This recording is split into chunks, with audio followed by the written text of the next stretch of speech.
Estamos de volta para o terceiro e último bloco do Gazeta Entrevista Especial de cobertura das eleições, hoje recebendo aqui a candidata a senadora Perpétua Almeida, do PCdoB, da coligação Frente Popular. Candidata, sobre a questão da reforma política, que obrigatoriamente vai passar pelo Senado e que muito se fala e pouco ou nada se faz em relação a isso. Qual é a posição da senhora? Rogério, desculpa, quando a gente olha lá no Congresso Nacional, cada deputado quer fazer a sua reforma política. E eu acredito que uma reforma política verdadeiramente democrática, com representação de toda a sociedade, com todos os segmentos, inclusive com uma participação efetiva das mulheres, nós precisamos de um novo momento para fazer a reforma política. Então eu defendo que se convoque uma constituinte, a exemplo do que a gente fez quando foi fazer a nova Constituição do Brasil. E ali, independente dos debates que estão acontecendo entre deputados e senadores, se você convoca uma constituinte, o povo elege personalidades e parlamentares só para fazer a reforma política, aí ela acontece. Porque uma reforma política hoje, Rogério, ela precisa vir para acabar com o poder econômico decidindo eleições no Brasil. Você olha, às vezes, de um lado, candidatos de representação simples, popular, de representação dos trabalhadores, tendo que disputar com candidatos milionários, candidatos representando as grandes economias de regiões. E aí, a reforma política tem que acabar com isso. Tem que disputar a eleição, o trabalho de embate a embate. Porque uma eleição sem dinheiro, ela não acontece. Ou então o candidato não se elege. Um dos critérios o candidato tem que se eleger com o trabalho dele, e não com dinheiro. Mas eu digo, por exemplo, se tu olhar para a mobilização do candidato, ele vai ter que viajar, ele vai ter que fazer propaganda, aí é o necessário. Os custos normais mas de uma campanha. Às vezes tu olha para uma cidade, tu vê a cidade plantada assim de placas. Placa não elege de ninguém. Isso é só uma exposição de dinheiro, de excesso de dinheiro. O que a gente tem que fazer é evitar com que as grandes empresas ou as empresas desse país doem dinheiro para candidatos. Se tu olhar, por exemplo, o meu principal adversário, Gladys Sucameli, a maior doação dele, mais de R$1 milhão, veio de uma única empresa do estado do Amazonas. Olha, isso é uma disparidade para a realidade do Acre. Uma empresa do Amazonas doa R$1 milhão para uma campanha do deputado Gladys Sucameli, isso está fora da realidade do Acre. Esse tipo de coisa é que nós não podemos permitir numa campanha eleitoral e a reforma política precisa corrigir isso. Voltando aqui para o Acre, um outro tema que eu quero abordar, educação, né? E hoje é consenso no Brasil de que se o país não investir em educação, não vai avançar para novos níveis de desenvolvimento. Aqui no Acre, como é que a senhora vê essa questão e o que uma senadora, caso a senhora seja eleita, pode fazer? Rogério, primeiro aqui no Acre, a gente precisa comemorar aí os resultados do Acre no IDEB.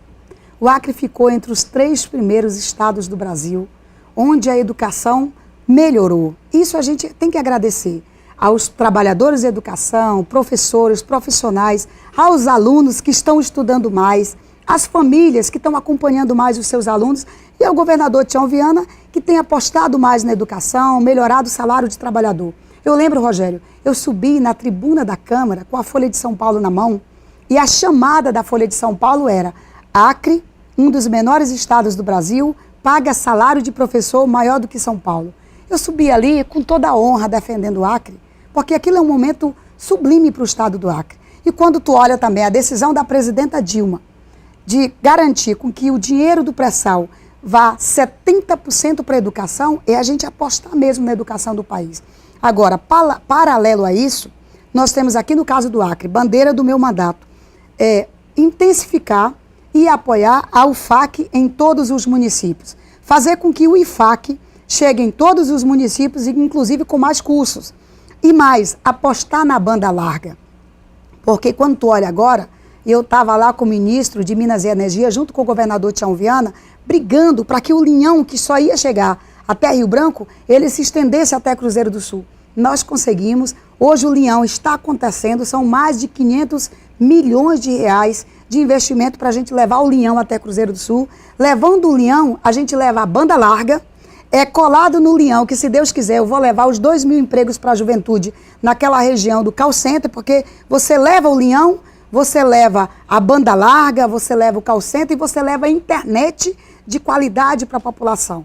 E não dá para pensar em educação sem você ter banda larga, sem ter internet. Ainda sobre a educação, a senhora citou o caso do avanço do Acre no IDEB, mas a gente olha um outro ângulo e vê, por exemplo, nós temos a maior população carcerária do país, proporcionalmente, e boa parte dela de pessoas de 30 anos abaixo. Quer dizer, e muita gente faz essa relação, não teve educação, não teve oportunidade, entrou para o crime. Aí o Acre evolui na educação, mas ao mesmo tempo tem uma população carcerária que é a maior do país.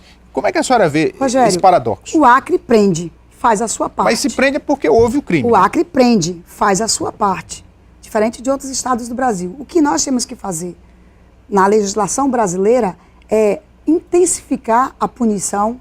A legislação brasileira hoje é muito frouxa e a gente intensificar as ações de geração de emprego e renda, apostar na educação e apostar na solidariedade também. Quando você olha a proposta que eu fiz aqui, de dar as mãos às igrejas, às famílias, onde a juventude está trocando a sua juventude pela droga, é um trabalho que a gente tem que fazer. E os presídios brasileiros têm que ter uma reformulação.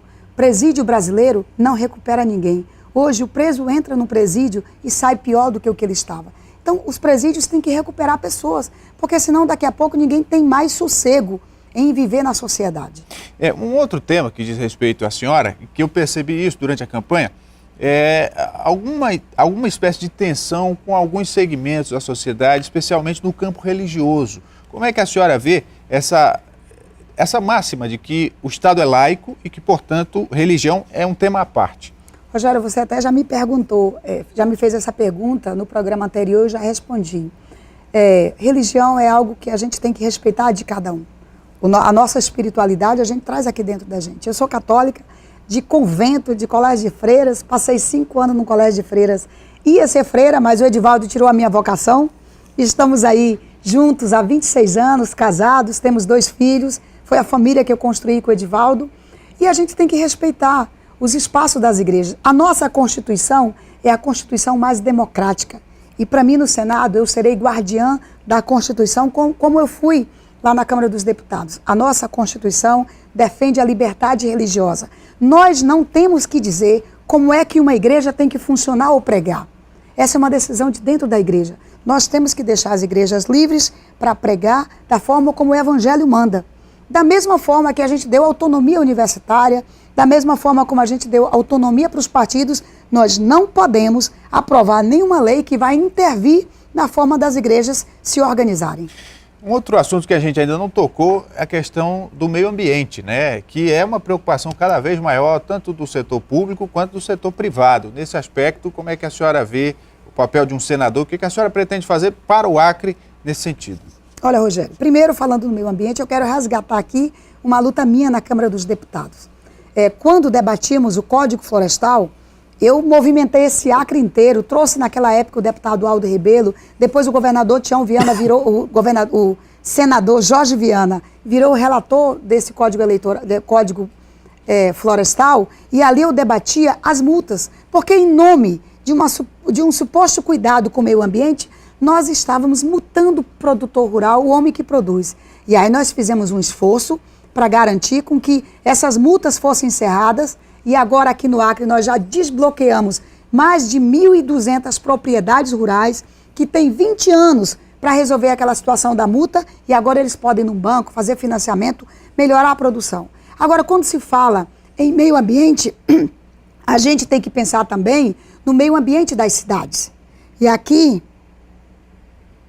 eu tenho uma proposta que está na minha plataforma parlamentar de cuidar do lixo urbano. Só Rio Branco é a única cidade do estado do Acre que cuida corretamente do seu lixo urbano.